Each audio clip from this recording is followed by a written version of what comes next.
연일 2,000명 안팎의 확진자가 발생하는 가운데 본격적인 귀성 행렬이 시작됐습니다. 이번 추석 연휴가 감염 확산의 기폭제가 될 것이라는 우려가 큰 상황입니다. 네, 자세한 내용 코로나19 브리핑에서 고려대학교 약학대학 김정기 교수와 함께 알아보겠습니다. 전화로 연결되어 있습니다. 교수님 나와 계시죠? 네, 안녕하세요. 네, 수도권의 주간 평균 확진자가 1,300명대로 역대 최다를 기록했습니다. 이렇게 수도권에서 확진자가 집중적으로 발생하는 이유는 뭐라고 보십니까? 일단 지금의 어떤 4차 유행의 유행세의 가장 큰 원인 중에 하나는 델타 변이가 주도를 하면서 전투력이 상당히 높다 이런 부분이 있는데요. 네, 네. 수도권에서 4단계를 적용한 지 2달이 넘었거든요. 그러다 보니까 일단 국민들, 그러니까 시민들의 피로도가 상당히 높아져 있다라는 부분이 있을 수가 있고, 예, 이 피로도뿐만 아니라 최근에는 백신 인센티브도 적용이 되고 있거든요.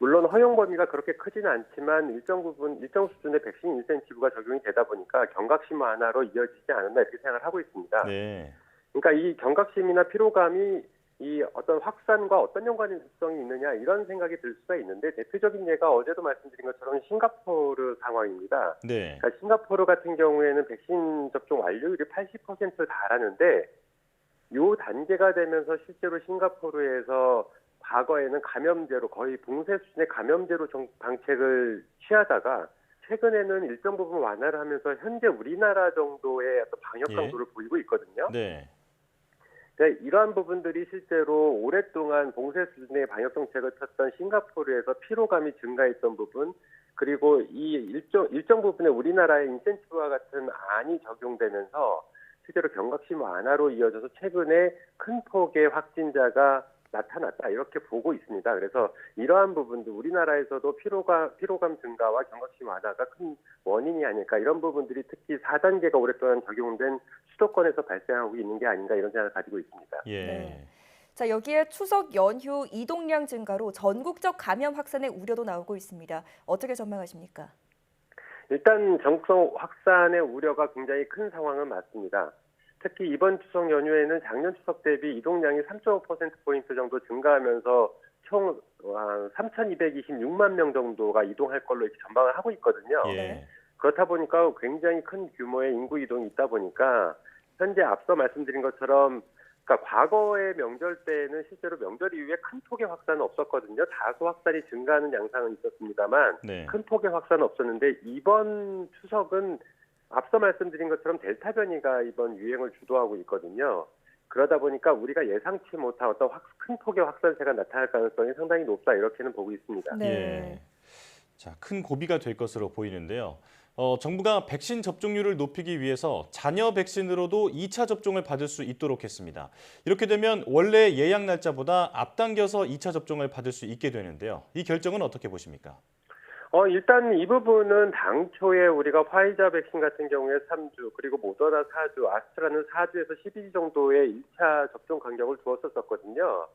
근데 이걸로 원래 환원되는 부분이기 때문에 일단 기본적으로 1차 백신 접종률을 높이는 게 더 좋은지 아니면 백신 간격을 줄이는 게 좋은지, 이 부분은 전문가들 사이에서도 찬반 양론이 있었거든요. 네. 네, 근데 제가 보기에는 일단 1차 접종 간격을 줄이는 거, 그리고 원안대로 시행을 하는 게 가장 맞다라고는 보고 있습니다. 네, 이러한 측면에서는 일단 기회가 주어진다라고 하면 원래의 접종 간격으로 돌아가는 게 맞고, 더군다나 이 자녀 백신 폐기 문제를 해결하기 위해서 2차 접종도 허용하는 정책이 이번에 도입이 되는 부분인데, 이러한 부분으로도 어쨌든 자녀 백신, 그러니까 소중한 백신을 버리는 것보다는 빨리 접종을 하는 게 훨씬 낫습니다. 이러한 복합적인 부분에 있어서 일단 긍정적이다 이렇게 생각을 하고 있습니다. 예, 다만 지금 18세에서 49세에 해당되는 연령대들이 개인 사정에 맞춰서 2차 접종 일정이 정해져 있거든요. 그래서 과연 얼마만큼 실효성이 있을까, 이 부분에 대해서는 물음표는 있다라고는 보고 있습니다. 네. 네. 자, 그런데 명절이 시작되기 전 백신을 맞았다면 명절 연휴 동안 이상 반응이 나타날 수도 있잖아요. 그럴 땐 어떻게 행동해야 할까요? 일단 전제로 봐서는 지나갔기 때문에 좀 그렇긴 합니다만, 개인적으로는 추석 연휴 직전에 백신 접종 맞는 거는 가급적 지양하는 게 낫다라는 개인적인 의견을 가지고 있습니다. 네, 왜냐하면 말씀하신 것처럼 이상 반응이 추석 연휴에 나타날 경우에는 마땅히 방문할 의료기관이 또 없는 것도 사실이거든요. 근데 이번 추석 연휴에는 우리 보건당국에서 응급실 의료기관 507개를 24시간 진료 체계를 유지하겠다라고 얘기를 한 만큼 네. 일단 이상 반응이 나타나고 그 정도가 심하다라고 판단을 하게 되면 응급실을 방문하는 게 가장 좋다. 그리고 이 응급실 지금 운영에 대한 정보 같은 경우에는 웹사이트에서도 확인이 가능하거든요. 그래서 네. 이런 부분들을 확인을 해서 심각한 이상 반응이 나올 경우에는 응급실을 방문하는 게 최선이다라고 말씀을 드리고 싶습니다. 네. 네. 의료기관의 도움을 받는 게 가장 좋겠습니다. 백신 접종 후에 생리불순을 호소하는 사례가 잇따르고 있습니다. 미국과 영국에서는 각각 15만 건, 또 3만 건이 보고됐다는 조사 결과도 나왔는데 크게 우려하지 않아도 될까요? 일단 글쎄요. 이 부분, 그러니까 생리불순이나 부정출혈 같은 경우에 이 백신과의 인과성이 어떠냐라는 부분이 한동안 논란이 있었는데 네.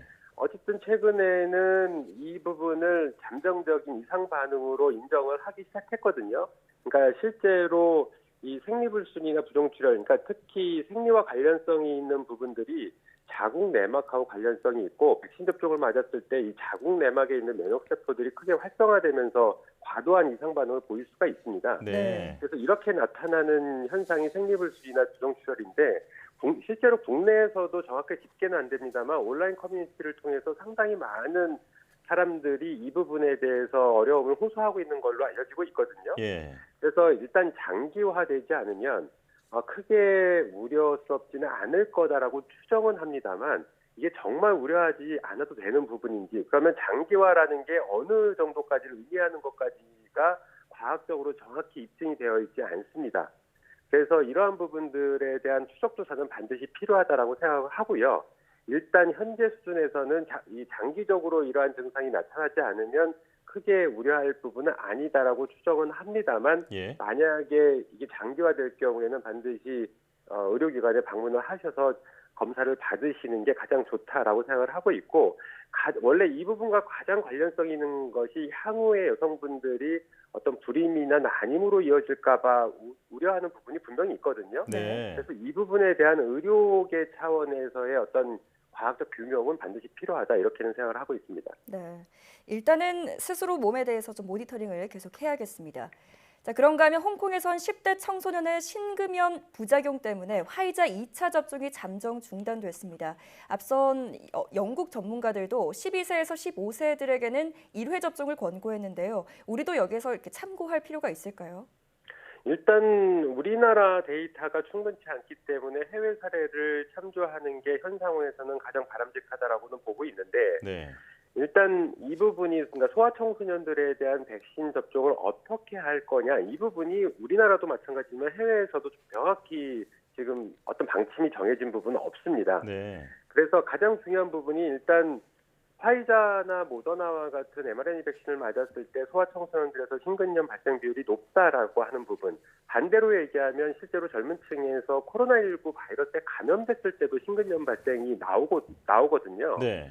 실제로 최근 데이터 보면은 백신 접종에 의한 이상 반응보다는 감염했을 때 어떤 젊은 층에서의 심근염 발생 비율이 6배 이상 높다라고 하고 있기 때문에 일단 소아청소년들도 백신 접종은 반드시 필요하다라고 개인적으로 생각을 하고요. 예. 이거에 대한 해법을 찾는 게 지금은 관건이다 이렇게 생각을 하고 있습니다. 네. 그렇기 때문에 지금 화이자나 모더나 같은 특히 모더나 같은 경우는 화이자보다도 높은 용량을 쓰기 때문에 예. 용량을 줄여서 특히 화이자 같은 경우에도 용량을 소아청소년들에게는 더 저용량을 사용을 하거나 아니면 보다 안전성이 검증된 백신을 하루빨리 도입을 해서 소아청소년들에게 접종을 하는 방안들이 필요하지 않나 이렇게 생각을 하고 있습니다. 네.